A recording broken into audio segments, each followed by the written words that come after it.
Ndabasuhuje mbahaye ikaze abatameze neza ndabakomeje Imana ibafashe ibitameze neza bigende neza. Amen. Hano ni ku nama za Queen 31. Njye nitwa Queen, ndi umumama mfite umutwaro umwe ndetse n'umwana umwe, ariko ntabwo ndi njyenyine, ndi kumwe n'umuvandimwe wanjye. Reka nawe umuhe umwanya abibwire. Nguhaye ikaze hano ku nama za Queen 31. Murakoze cyane. Nanjye nitwa Justine, ndi umama w'abana 3 n'umutwaro umwe. Murakoze cyane. Uyu munsi rero tugiye kuganiriza abakobwa bateganya gushaka. Hari ukuntu iyo uri umukobwa uteganya gushaka, hari ibintu uba utekerezaho, hari ibintu wasisitira ahantu hirya no hino hatandukanye.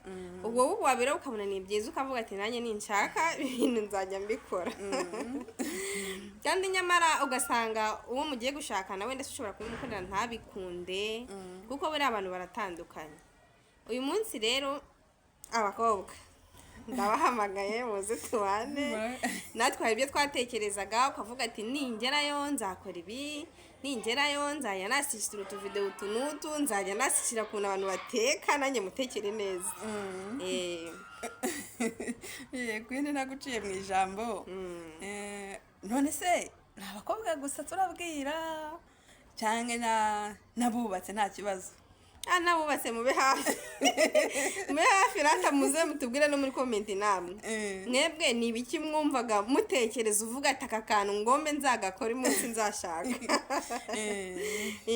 Hari utuntu umuntu nyine agenda yumva ko ashobora kuzakora, ariko nyine nyamara yagera mu rugo nitwemere.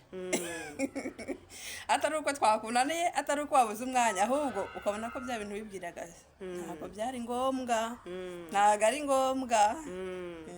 Ahubwo se ugasanga wenda se n'uwo wateganya mugiye gushakana watekerezaga ati ibintu nzabikora, ugasanga ntabikunde. Ubundi ngiye ikintu naje kubona, ikintu cya mbere umukobwa nimba ugiye gushaka, ikintu cya mbere wakagombye gukora ni ukubanza kumenya umuntu mugiye kubana. Umuntu bagiye kubana? Se buriya umuntu mugiye kubana wamumenya neza ukamwiga ukamumenya? Oya, ushobora kutamenya buri kimwe ariko iby'ingenzi. Urugero ukamenya si ibyo akunda kurya, urugero ukamenya ibyo akunda kwambara, mbese ibintu by'ingenzi byoroheje. Ushobora kutamumenya wenda ngo umenye mu bwonko se ngo arakara ate yagira ati, ariko nabyo no kuntu arakara wabimenya ukavuga ati ibi biramushimisha cyangwa se ibi biramurakaza. Nyine buriya abantu baba batandukanye, uko abantu dufite amazina atandukanye niko n'imico yacu itandukanye. Hari umupasita umwe njya nkurikira bita Pastor Rotanse, ikiganiro yigeze avuga ati umuntu arimo ibice bitatu. Hari umuntu, uyu muntu muzi, umuntu nyine abantu bazi, hakabamwe undi yiyize ariko uko hafite uko yiyize, hakaba n'uwundi. Uwo ni umuntu umwe ndi kuvuga. Umuntu arimo ibice bitatu, uko munzi, uko niyizi, n'ibindi biza nanjye ubwanjye ntari mbizi, n'ibindimo nanjye ntazi. Ubwo rero kuvuga ngo uziga ku muntu nshuti biragoye. Icya mbere ni ugusenga, Imana ikabibamo. Mbere na mbere mbese ni ugusenga. Mbere na mbere ni ugusenga, Imana ikabana namwe muri urwo rugendo. Urugendo umwanzi Satani yarwanyije muri Edeni, ntabwo azabura kururwanya ku bana babyawe n'abantu. Ariko nanone hari utuntu ubu hari ibintu mbese biba byoroheje.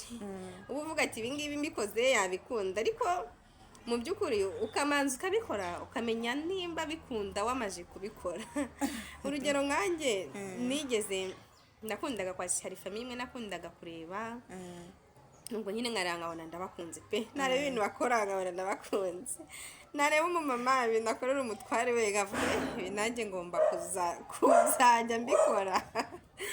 Ubwo rero rimwe umudamu akorera umugabo we puranka, mbese ategura amasorori ku meza nta kintu ashyizemo ubwo rero mbirebye nkabona ndi kubikunda ndavuga nanjye aka kantu nzagakora ndebe ukuntu yitwara mu by'ukuri njyewe sinarebye wenda se ngo ni uko bo bari bari mu kazi wenda se niyo puranka bayivuganyeho ubwo nanjye rimwe nyine ntegura amasorori ku meza nta kintu bashyizemo nta kintu kirimo mvuga neza kureba nanjye uko yitwara ntabonaga ari byiza kugaburira umugabo amasorori nta kintu kirimo ni byiza nabonaga ari byiza nyine numva muze kumbaza aho muri komenti wese byagenze bite duteye amatsiko ubwo nyine bateye amatsiko mumbaza muri komenti ukuntu byagenze ubundi hari n'ukuntu nyine uganira wenda niba uri nko hafi kubaka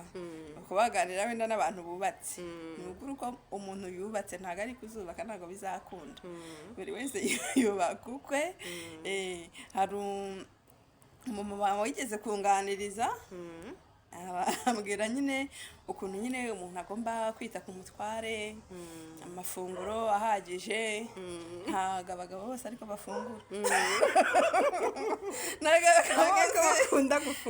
bakunda gufungura pe